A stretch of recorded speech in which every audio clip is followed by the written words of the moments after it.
All right, the last note of this class. I know it's very exciting. Go ahead and have out your Cornell style notes with those 3 lines. Your title for this week is Nitrogen Cycle, and we want to ask ourselves, why do farmers use fertilizer? So here are your key questions. As always, you do not write these down. I just want you to read them and listen to them. Try your best to remember them as we go. And that way, when you hear the answer to these questions, you can then store them into your notes and your memory banks. But we want to know what other elements cycle besides the ones you've already learned about. Why is the nitrogen that's floating around the air in the air useless to you? What are nitrogen fixing bacteria? And what molecule in the soil can be absorbed by plants? So keep your ears open for those. Now, we're going to start here and let's review what we've done so far. The first thing we discussed was the fact that all resources on the planet move in cycles. These are big circles. There is no beginning, there is no end. The Earth is the great recycler. To the right, you see the photosynthesis and respiration cycle. That is just one example. You don't really need to draw that. I'm just making it visible to you. We also then learned about in detail 2 of the important cycles, water and carbon. We learned about water first week. Water is the majority of your body. 70% or so of your body is water. And we talked about how evaporation, condensation, moving around from the oceans and all that. Last week, we spent the entire time on carbon and how carbon dioxide in the atmosphere goes into plants through photosynthesis. But when we release carbon back in the atmosphere, it can change the weather. So we're done with those 2. There are 3 more that you need to know. We're going to briefly go over phosphorus and sulfur, but the majority of our time will be about nitrogen. So real quick, I would divide your notes into 2 columns, put the phosphorus on the left and sulfur on the right. Phosphorus is an element that is essential in DNA. It actually forms the backbone of DNA. It does combine with calcium to become your teeth and your bones. So when someone says, drink your milk to get calcium, it makes your bones strong. Well, that's true, but it's only true because calcium bonds with phosphorus. And then phosphorus forms the outside of your cells. And what I mean by that is there's a layer on the outside of your cells called the phospholipid bilayer. And that is the barrier or the very outside of all cells. So you need phosphorus for that. However, phosphorus is still only about 1.5% of the entire human body in terms of its element composition. And of all that phosphorus, 85% of that is your bones and your teeth. So phosphorus does matter. It's just only 1% of your body, or 1.5.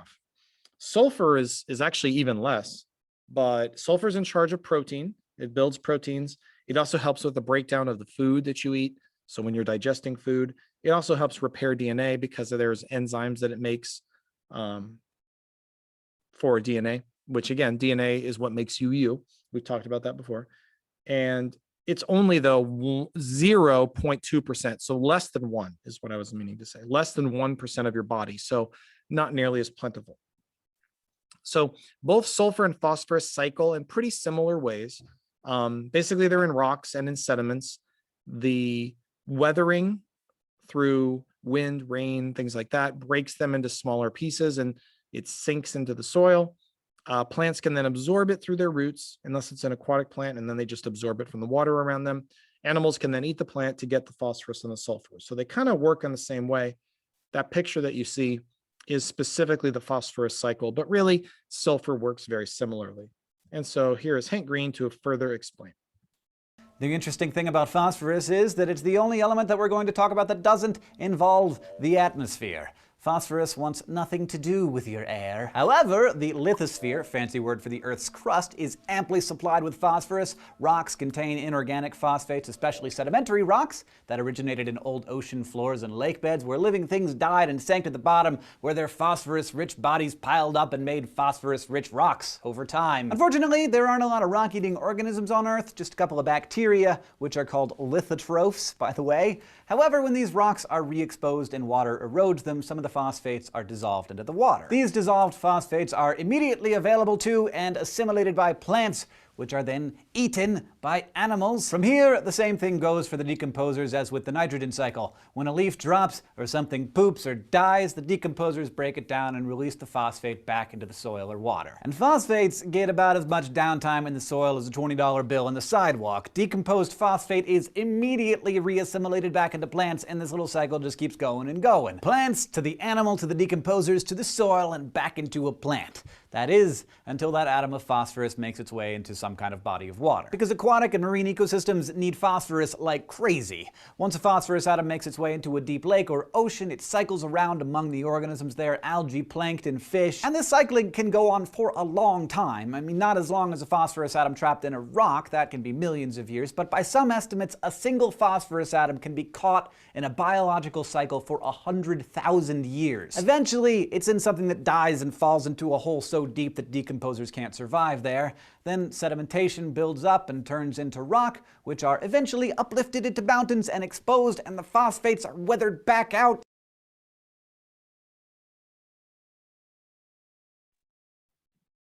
All right, so that's phosphorus and sulfur. Now we're going to move on to the one that's kind of the main event of today, which is nitrogen. Now, don't write this down. This is not to write down, but I want you to picture in your mind or imagine this, that with your very next breath, so hold on, ready? Nearly 4 out of every 5 molecules you just now brought into your lungs, 4 out of every 5 is going to be nitrogen gas. Of those molecules, meaning all that nitrogen you breathed in, exactly 100% of them will be exhaled back out. Maybe not on the very next breath, but the next one after that. So I want you to stop and think about this for a second. What things in life are 100%? You know, every single thing happens exactly the same. I would imagine very few things. I mean, the sun coming up is one example where 100% that the sun will rise. Not very many things are 100%. So let's get into the nitrogen cycle. So nitrogen gas, which is N2, is 78% of our atmosphere. But here's the amazing thing. Exactly 0% of that can be used or absorbed by plants or animals. So I think that's very important. You may want to write that down, put an underline or a highlighter next to it. 0%, and I'm not kidding, 0 can be used. The reason why is it has a chemical structure that causes a triple covalent bond. And so what that means is because of its 5 valence, 3 are unpaired. Those 3 unpaired form bonds. Now, breaking one covalent bond is a challenge. Think about water. Water doesn't come apart very easily. If you saw the movie The Martian, he has to basically light stuff on fire to get water to break. So it takes a good amount of energy to break one covalent bond. To break 2 covalent bonds, it's very more difficult. Carbon dioxide is double bonded. Plants literally have to use energy from the sun, which is a nuclear fireball in outer space, to break double bonds, covalent, double covalent in carbon dioxide. So when you get to a triple covalent, when you get to nitrogen, it is darn near impossible to break. Those 3 bonds are strong. So you don't have to draw this, but I just want to show it to you. Up on the top, you see those 2 nitrogens. They're 2 valence shells. Their 2 valence shells overlap, but they overlap with 6 electrons being shared. 6. Because remember, each covalent is 2. So 3 times 2 is 6. All 6 of these electrons orbit both nitrogens. To get them to separate is almost impossible. So because no animal or plant can rip the nitrogens apart, we have a desperate need for usable nitrogen. The reason why is nitrogen is important. It's part of your DNA, amino acids, and proteins. It's in a lot of things. Most biological functions, meaning most of the things inside your body that make you alive, require at least some nitrogen. As a matter of fact, as you can see, it's 3% of your body. It is the greatest of all the minor elements. Now, when I say minor, I don't mean minor in terms of small. but I mean the least plentiful. So if you want to break it down, the most thing that's in you is oxygen, carbon, hydrogen. Once you get out of the big ones, the minor elements, the most would be nitrogen. So as a result, animals and plants require nitrogen fixation. That is a key term. Make sure that's written down. I want you to put a star next to that and circle it, highlight it, whatever you need to do. Nitrogen fixation is essential. What is it? It's the process where nitrogen gas is broken apart into molecules that can be used. So think of it in terms of this. If I bring my car to the garage because it doesn't work, it has to be fixed. So it does. The same with nitrogen. Nitrogen gas in the ecosystem does not work. We have to fix it. And the final form that is fixed is called nitrate, and it's down there, NO3-. It is a polyatomic ion. Polyatomic ion just means more than one atom, and it has a charge, by the way. So there's two ways to do nitrogen fixation. There's two ways. One is efficient and one is not. So here's the inefficient one. And when I say efficient, I mean the one that does a smaller percentage of fixation on the planet. So the first way is through the atmosphere. In the atmosphere, lightning is so powerful. There's so much energy inside of a bolt of lightning that anywhere it touches a nitrogen gas molecule anywhere it touches it, it rips it apart. It quite literally takes it apart. Now, some of the nitrogen gas actually goes back together. It reconnects and becomes nitrogen gas again, but some of it stays as a nitrogen ion, which you see up there, N3-. Those nitrogen ions, as you know, opposites attract. And what they do is they find hydrogen ions. Hydrogen ions are typically positive. Opposites attract. Positive hydrogen, negative nitrogen, they get together. When that happens, you get a chemical called ammonia. Ammonia then can rain down, quite literally, rain down to the earth. Now, I don't mean rain like raindrops. I just mean fall to the earth. So what's crazy is if you walk outside after a lightning storm, everything will actually smell clean. It's not that the rain washed things away. It's that the lightning created ammonia. Pretty cool. Once it is in the soil, then bacteria get to work on it, and we'll get into that in a second. Now, this is considered an abiotic process. Remember, abiotic means not alive. And it's pretty obvious that lightning is not a living thing. Nitrogen gas, not a living thing. So this whole thing is abiotic. Now, what's the problem with this? Well, the problem is lightning doesn't strike every day, everywhere. Think about where we live. How often do we get lightning storms here in Southern California? Very rarely. So we have to rely on a different way. And this right here is the more common one. This is biological fixation. Now, I know there's a lot of words here. Don't feel like you have to write them all. We're going to make some bullet points here, but let's start with nitrogen fixing bacteria, NFB, if you want to abbreviate it.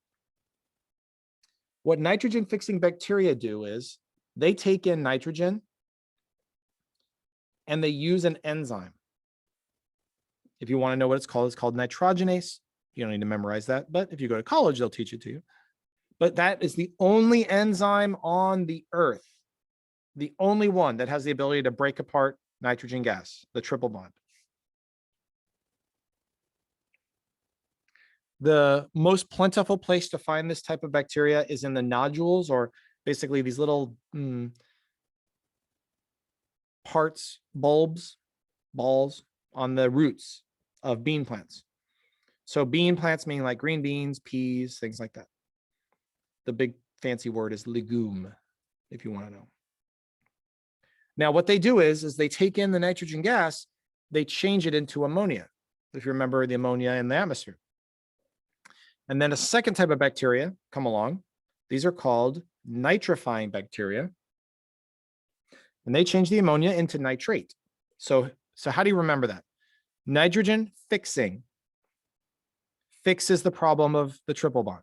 So if you want to add this to your notes on the left, maybe on the filtered note side, nitrogen fixing is how you get rid of the triple bond. Nitrifying is turning it into nitrate.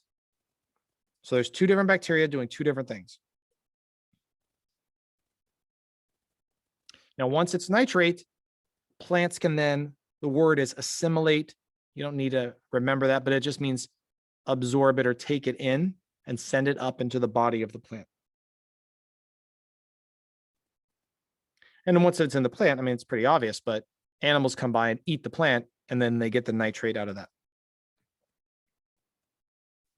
But remember, this is a cycle.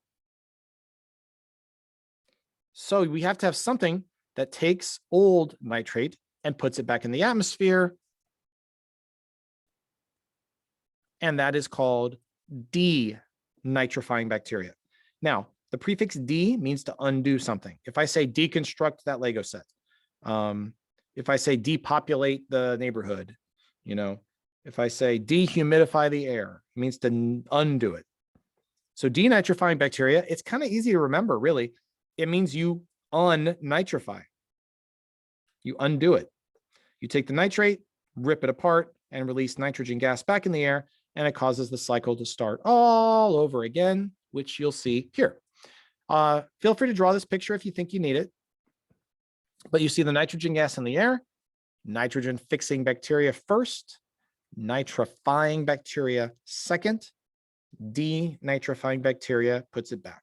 And what do we get? A cycle. It's a complete circle, as is all the other resources on the planet, which is the objective of this entire unit. And now let's go into more depth. In this video, I'd like to talk about the nitrogen cycle. Our atmosphere is made up of 78% nitrogen. We need the nitrogen for our DNA and for proteins, but we just can't breathe in the nitrogen like oxygen, but we must absorb our nitrogen in our food. Nitrogen follows a cycle where it travels from the atmosphere to the soil to animals and back, and in a cycle. Nitrogen in the atmosphere falls to the earth by precipitation, such as rain or snow. Once in the soil, it finds its way to bacteria on the root of plants. At the roots, the nitrogen is combined with hydrogen to make ammonia in a process called nitrogen fixation. Lightning in the atmosphere can also do this. Now, ammonia is toxic, so additional bacteria combines this ammonia with oxygen in a process called nitrification. At this point, the nitrogen is in a form called nitrite. Additional nitrifying bacteria convert this nitrite to nitrate. At this point, plants can absorb this nitrogen in a process called assimilation. However, not all of the nitrate is absorbed, but some of it goes to the bacteria that release the nitrogen to the atmosphere in a process called denitrifying. The nitrogen returns to the atmosphere. Also, once in the animal, after it eats the plants, the animal either dies or needs to get rid of waste. Another type of bacteria then takes this and along with decomposers and breaks this nitrogen either in the waste or the dead animal, and by a process called ammonification, the nitrogen can enter the cycle once again at nitrification, and the cycle continues. I hope that helps with the nitrogen cycle, which is how nitrogen keeps recycling itself. Now, just like carbon, there is a problem when the nitrogen cycle gets messed up. And of course, we as humans are most of the time the reason why it's messed up. So because nitrogen is so important and it is so essential to growing food, many farmers add nitrogen fertilizer to the soil. And what that basically does is it adds nitrate, lots of nitrate, the NO3.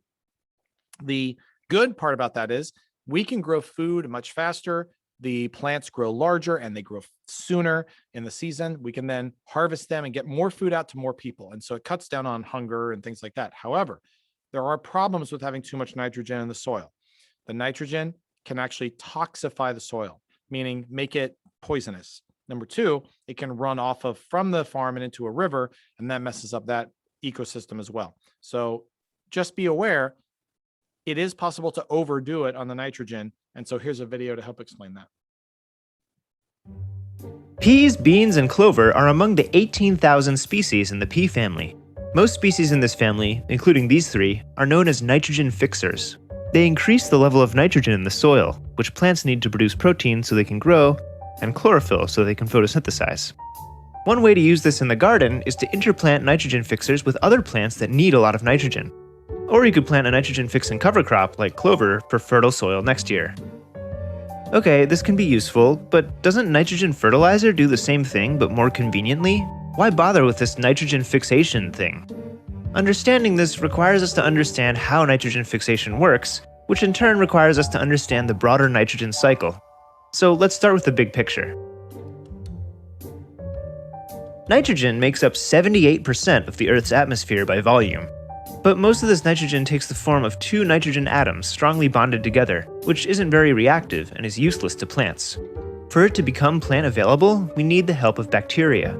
Various species of bacteria eat atmospheric nitrogen and poop out ammonium. This gets eaten by other kinds of bacteria, which poop out nitrite, which gets eaten by yet another kind of bacteria, which poops out nitrate. All of these forms of nitrogen are available for plants, especially nitrate, which is the easiest for plants to use. Plants can take this up directly if it is near their roots, but they most often rely on strands of fungi that attach to their roots and bring nutrients to them in exchange for the sugars and carbohydrates the plant roots exude. Dead plant material is also rich in nitrogen and gets brought down with the help of worms, whose poop is a delicacy among nitrifying bacteria. Some of the ways nitrogen exits the soil is when the crop is harvested, when water carries it away, or when it becomes gaseous and returns to the atmosphere. Or if the soil lacks oxygen, different anaerobic bacteria grow, which convert nitrates back into atmospheric nitrogen. Notice that these things only happen with loose nitrogen in the soil, not with nitrogen inside organisms.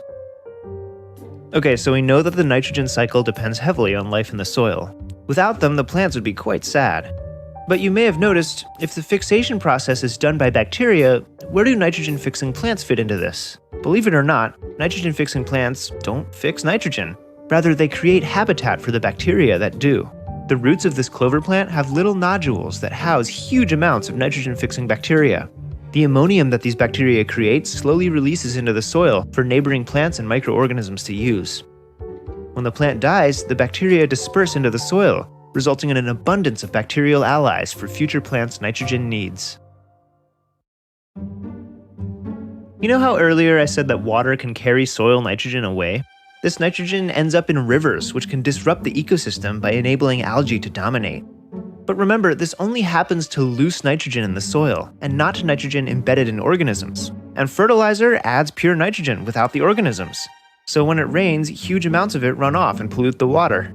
Loose nitrogen molecules are also much more prone to volatilization, releasing huge amounts of nitrous oxide, a potent greenhouse gas, into the atmosphere. But that's not all. Such quantities of pure nitrogen irritate earthworms, which end up dying or leaving. It disrupts the helpful fungus on plant roots and changes the soil pH, making it inhospitable to bacteria. In short, it kills the soil. When the nitrogen all gets used up or washes away, the organisms aren't there to help the plants get more. So now you have to add more fertilizer, which worsens the problem. And these organisms did much more than just supply nitrogen. The root fungi also brought up important minerals for the plants.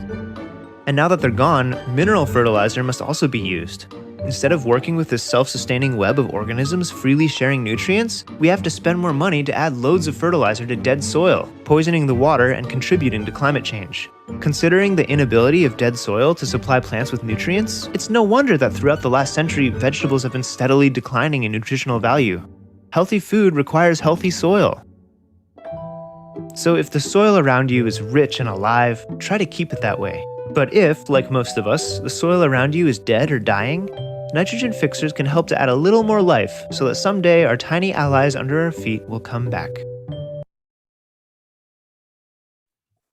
I think the lesson we take from that is let Mother Nature do her thing. But I will also say, humans are trying to do it for a good reason with the nitrogen. It's to make more food, and so less people are hungry.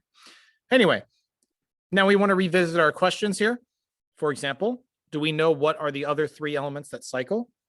Why is nitrogen in the air useless? What are nitrogen fixing bacteria? And then I actually changed the last question from the start, which is why do we need to be careful when adding nitrogen to the soil? So what you're going to do right now is you're going to take these notes, set them to the side. You're going to do something else for at least a few minutes, come back, try to write a summary. If you can write the summary without looking at your notes, then you remember enough. If you cannot, then you need to review the notes and write your summary. But in either case, write your summary, submit it, and guess what? You are done. You are done with the last note of this unit. Congratulations. And the last note of this class. And as always, and all semester and all term long, I thank you for your continued attention.